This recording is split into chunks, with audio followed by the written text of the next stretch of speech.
নমস্কার। আজ পশ্চিমবঙ্গের ইতিহাসে এক ঐতিহাসিক দিন।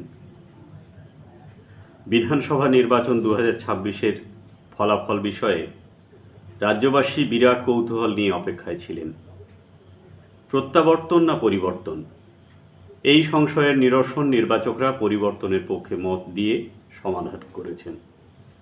বিপুল জনাদেশ পেয়ে পূর্ণ বহুমত সহকারে জনগণের বিপুল প্রত্যাশার দায়িত্ব নিয়ে সরকারে এলো ভারতীয় জনতা পার্টি।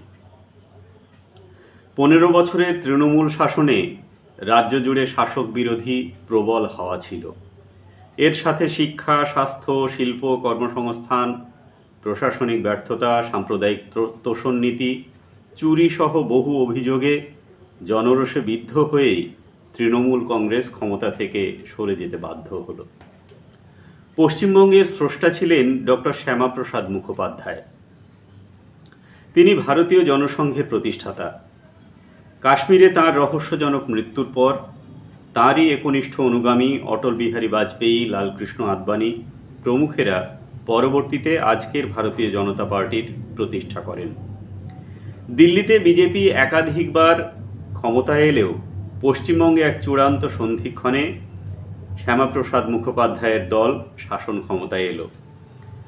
যে কারণে স্বাধীনতার সময়ে হিন্দুর হোমল্যান্ড হিসাবে তিনি পাকিস্তানের মানচিত্র থেকে পশ্চিমবঙ্গকে ছিনিয়ে নিয়ে এসেছিলেন, সেই পশ্চিমবঙ্গ পশ্চিম বাংলাদেশ হবে না তো?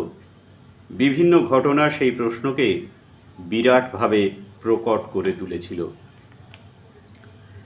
রাজ্যবাসীর নিত্যদিনের বিভিন্ন চাওয়া পাওয়া, মানুষের জীবনযাত্রার মানোন্নয়ন, জীবন সম্পত্তির নিরাপত্তা, নানাবিধ অপশাসন থেকে মুক্তি, সার্বিকভাবে রাজ্যের উন্নয়ন, কর্মসংস্থান, কর্মচারীদের নানাবিধ দাবি পূরণের আকাঙ্ক্ষা, সর্বোপরি নারী সুরক্ষা, অভ্যন্তরীণ নিরাপত্তা ও সুশাসনের বিপুল প্রত্যাশা জনগণ এই নতুন সরকারের উপর ন্যস্ত করেছে।